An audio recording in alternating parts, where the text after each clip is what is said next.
જય શ્રી કૃષ્ણ, રાધે રાધે. વૈષ્ણવ, આજે આપણે સખડી વિભાગની સામગ્રી સિદ્ધ કરી રહ્યા છીએ. ચણા બટાકાનું શાક એટલે ચણા બટાકાની ટોકરી. કેવી રીતે? તો અહીંયા મેં 1 ચમચી તેલ લીધું. તેલનો ઉપયોગ કરે છે રાઈ, જીરું, મીઠા લીમડાનું પાન, હિંગનો વઘાર. ચણાને મેં પહેલાં બાફી રાખ્યા છે. આપ કઈ રીતે કરો છો કમેન્ટ કરીને જણાવશો.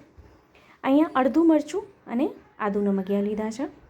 એનાથી આપણે જેને વઘાર કરીએ. સાથે એક નાનકડું બટેટું અને સાથે 4 થી 5 ટીંડોળા એટલે ટોંડલી, એને મેં એકદમ બારીક સીધ કરી લીધા છે. એકદમ નાના ટૂંક કર્યા છે. 1 ટમેટાં લીધા છે. હવે જો ઘણા વૈષ્ણવ એમ કહે છે કે ઠાકોરજીની સામગ્રીમાં ટમેટાનો ઉપયોગ નથી થતો, તો જો વૈષ્ણવ ઘણા ઘરોમાં થાય છે, ઘણા ઘરોમાં નથી થતું. અમારે થાય છે એટલે અમે કર્યો છે, પણ આપ જો ન કરતા હોય તો સ્કીપ કરી શકો છો, આપ ના કરો. તો અહીંયા ટમેટાં સેજ ગળી જાય એટલે ટીંડોળા અને બટેકા એ જો સીધ કરવાના, એકદમ નાના ટૂંક કરવાના, મોટા નહીં તો જલ્દી ચડશે નહીં. આવી રીતે નાના ટૂંક કરવાના.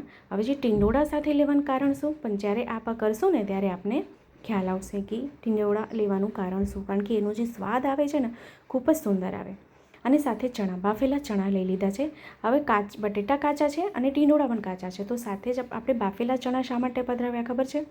કે જેથી જ આપણે મસાલો કરીએ ને તો ચણામાં પણ સાથે સાથે મસાલો ચડી જાય. નહીં તો ચણા આપણે છેલ્લે પધરાવશું તો ચણામાં મસાલો ચડશે નહીં, ચણા મોરા લાગશે તો નહીં સુંદર લાગે. તો અડધી ચમચી હળદર પધરાવી દીધું. આપણે રૂટીન જે મસાલો છે એ જ મસાલો આપણે એમાં કરી દેવાનો છે. તો ધાણા, જીરું, હળદર, આપણે લીલા મરચાંનો ઉપયોગ કર્યો છે. લીલું મરચું અહીંયા અડધું જ લીધું છે મેં. આપ એક આખું કરશો તો બી ચાલશે. તો એને સરખું આપણે મિક્સ કરી દઈએ. તો જો અહીંયા છે ને આપણે ખટાશ ગળાશનો ઉપયોગ નથી કરી રહ્યા, કારણ કે ખટાશ ગળાશ આમાં નહીં સુંદર લાગે. તો આમાં થોડુંક એવું જલ કરીને આપણે એને ઢાંકીને સીજવા દઈએ. તો આપણે અહીં જોઈ શકીએ છીએ. તો સુંદર અહીંયા મેં ઢાંકીને જલ આમાં કરી દીધું હતું અને જલ કરીને પછી આપણે એને સીજવા દેવાનો છે. તો પહેલાં થોડુંક જલ કર્યું, તો હજી એવું લાગે છે કે થોડુંક જલ ઉપયોગ આમાં કરવું પડશે હજી, કારણ કે હજી બટેટા કડક લાગે છે. તો ફરીથી આપણે થોડુંક એવું જલ કરી દઈશું. શાક ખાલી આપણી જેટલી છે ને એટલું ડૂબી જાય એટલું જ, વધારે જલ બી નહીં કરી દેવાનું, નહીં તો નહીં સુંદર લાગે, કારણ કે આપણે કોરું શાક કરવાનું છે. આપણે જો રસાવાળું કરવું હોય તો સેજ જેવું જલ કરો તો ચાલશે, પણ હું અહીંયા કોરું કરી રહી છું, તો કોરા સુંદર લાગે છે. તો અહીંયા જો જલનો ભાગ બધો બળી ગયો છે અને બટેટા, ચણા તો બાફેલા જ હતા અને સાથે ટીંડોળા બી ચડી ગયા છે એટલે પાકી ગયા છે. હવે આપણે અહીં ગેસની આંચને બંધ કરશું અને સાથે લીલા ધાણા એટલે ધાણાભાજી આપણે પરથી થોડીક વધારે પધરાવશું, સુંદર લાગશે. શાક સરખી રીતે ઠંડુ થઈ જાય પછી આપણે એને પાત્રમાં એને સાજી લેશું.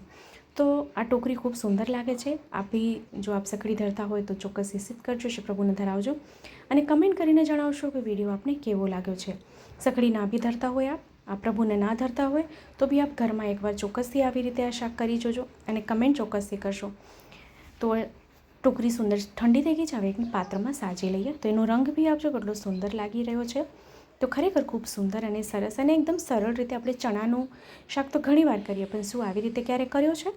અગર કર્યો છે કમેન્ટ કરશો, ના કર્યો હોય તો બી કમેન્ટ કરશો.